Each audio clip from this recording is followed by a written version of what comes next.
সুপ্রিয় দর্শক, আরজিকর কাণ্ডে মহিলা চিকিৎসকের মৃত্যুর ঘটনায় দোষী সাব্যস্ত হয়েছে ধৃত সিভিক ভলেন্টিয়ার সঞ্জয় রায়।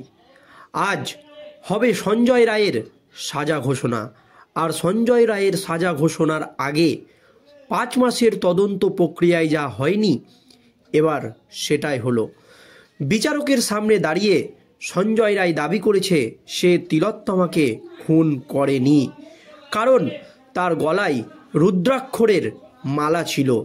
আর যদি তিনি এই ধরনের কাণ্ড করতেন তাহলে তার মালা ছিঁড়ে যেত।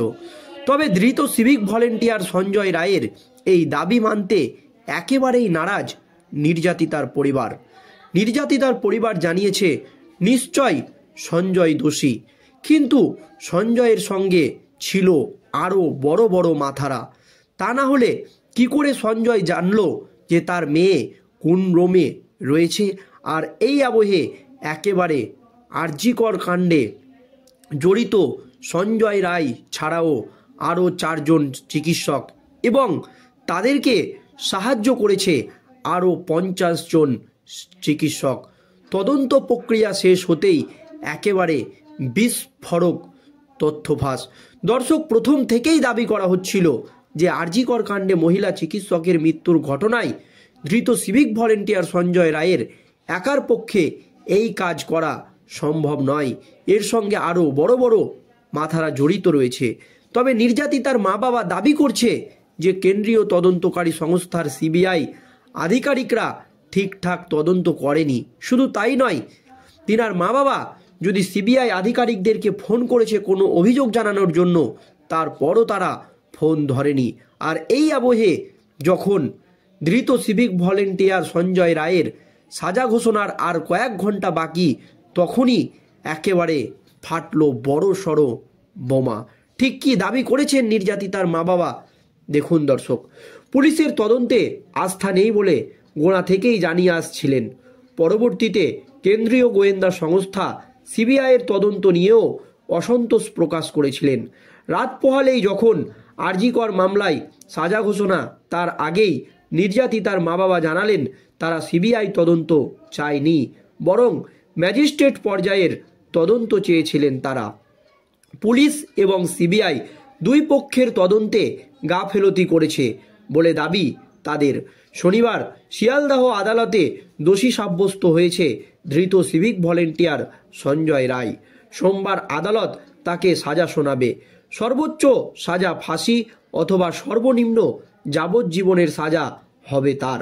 আর তার আগেই এবিপি আনন্দে মুখ খুললেন নির্যাতিতার মা বাবা। জানালেন সঞ্জয়ের সাজা হলেই হলো না, তাদের লড়াই জারি থাকবে। সিবিআইয়ের সঙ্গে সরাসরি আর কোনো কথা বলবেন না, বরং আদালতের মাধ্যমে লড়াই চালিয়ে যাবেন তারা। সিবিআই তদন্তে অসন্তোষের কথাও জানিয়েছে। ইতিমধ্যেই সুপ্রিম কোর্টে আবেদন করেছেন নির্যাতিতার মা বাবা। রবিবার এবিপি আনন্দে তারা বলেন, পুলিশ সিবিআই কেউই ঠিক মতো তদন্ত করেনি, অনেক কিছুই এড়িয়ে গিয়েছে। আমরা কোনোদিন সিবিআই চাইনি। হাইকোর্টের তত্ত্বাবধানে ম্যাজিস্ট্রেট পর্যায়ের তদন্ত চেয়েছিলাম।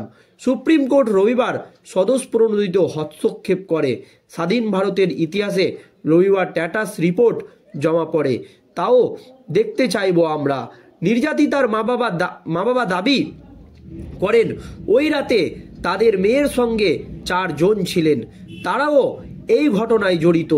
তাই মিথ্যা বলছে সকলে। একেবারে পরিষ্কার বলে দেন যে আমার মেয়ের সাথে ওই রাতে আরও 4 জন ডাক্তার ছিলেন, আর তারাও এই ঘটনার সঙ্গে জড়িত। একেবারে সঞ্জয় রায়ের সাজা ঘোষণার আগেই কিন্তু একেবারে বিস্ফোরক দাবি যে ওই রাতেই আমার মেয়ের সঙ্গে আরও 4 জন ছিলেন, তারাও এই ঘটনার সাথে জড়িত। তারা মিথ্যা বলছে সকলে। মেয়ে যে সেমিনার রুমে ঘুমাচ্ছেন তা হাসপাতালের কেউ বলে না দিলে সঞ্জয় তা কি করে জানলো? তাকে কেউ দেখতে পেল না কেন? প্রশ্ন তুলছেন তারা। এমনকি ওই রাতে মেয়ের সঙ্গে খাওয়া দাওয়া করেন যে 4 জন, তাদের নাম বারবার বলা সত্ত্বেও সিবিআই কোনো পদক্ষেপ করেনি, জিজ্ঞাসাবাদ করেনি। জিজ্ঞাসাবাদ করলেও চার্জশিটে তার প্রতিফলন ঘটেনি বলে দাবি তাদের। এই আবহে সিবিআইকে জবাব দিতে হবেই বলে জানিয়েছেন নির্যাতিতার মা বাবা। তাদের দাবি, আর সরাসরি সিবিআইয়ের সঙ্গে কথা বলবেন না তারা, আদালতের মাধ্যমেই কথা বলবেন নির্যাতিতার মা বাবা। সিবিআই আমাদের সঙ্গে কথা বলে না, ফোনও ধরে না, অবশ্যই গাফেলতি রয়েছে, কোনো প্রভাবশালীর হাত থাকতে পারে, এমনকি প্রধানমন্ত্রী রাষ্ট্রপতির কাছেও নিজে থেকে যাবেন না, রাস্তায় নেমে লড়াই চালিয়ে যাবেন বলে জানিয়েছেন নির্যাতিতার মা বাবা। ধৃত সিভিক ভলেন্টিয়ার সঞ্জয় রায়ের সাজা ঘোষণার আগেই একেবারে বিস্ফোরক দাবি নির্যাতিতার মা বাবার, যে দাবি করছেন যে ওই রাতে মেয়ের সঙ্গে আরও 4 জন ছিলেন সেমিনার রুমে। তাদেরকে কেন কেন্দ্রীয় তদন্তকারী সংস্থার সিবিআই আধিকারিকরা জেরা করলেন না? শুধু তাই নয়, তার মেয়ের মৃত্যু থেকে শুরু করে নিয়ে একেবারে শ্মশানে পোড়ানো পর্যন্ত যেভাবে তথ্য প্রমাণ লোপাট করা হয়েছে, এই ঘটনায় দেখতে গেলে শুরু থেকে শেষ পর্যন্ত একেবারে 50 জন জড়িত রয়েছে। কিন্তু সঠিক সময়ে চার্জশিট না দেওয়ার কারণে আরজিকর কাণ্ডে ধৃত টালা থানার ওসি তথ্য প্রমাণ লোপাটের অভিযোগে এবং সন্দীপ ঘোষ তারা কিন্তু জামিন পেয়ে গিয়েছে। কেন? কেন্দ্রীয় তদন্তকারী সংস্থার সিবিআই আধিকারিকরা ঠিক সময়ে তাদের বিরুদ্ধে চার্জশিট দেয়নি। তাহলে কি তদন্তে গাফেলতি হয়নি?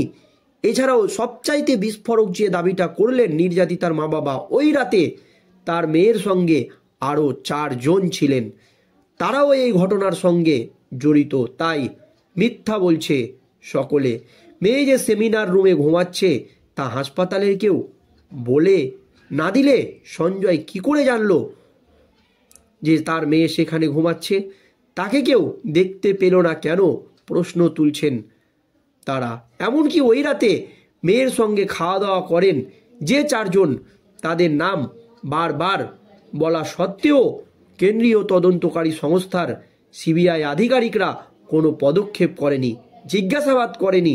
জিজ্ঞাসাবাদ করলেও চার্জশিটে তার প্রতিফলন ঘটেনি বলে বিস্ফোরক দাবি নির্যাতিতার মা এবং বাবার। সঞ্জয় রায় সাজা পেলেও আসল দোষীরা কিন্তু ছাড়া পেয়ে যাচ্ছে, এমনই অভিযোগে এখন তোলপাড় রাজ্য রাজনীতি।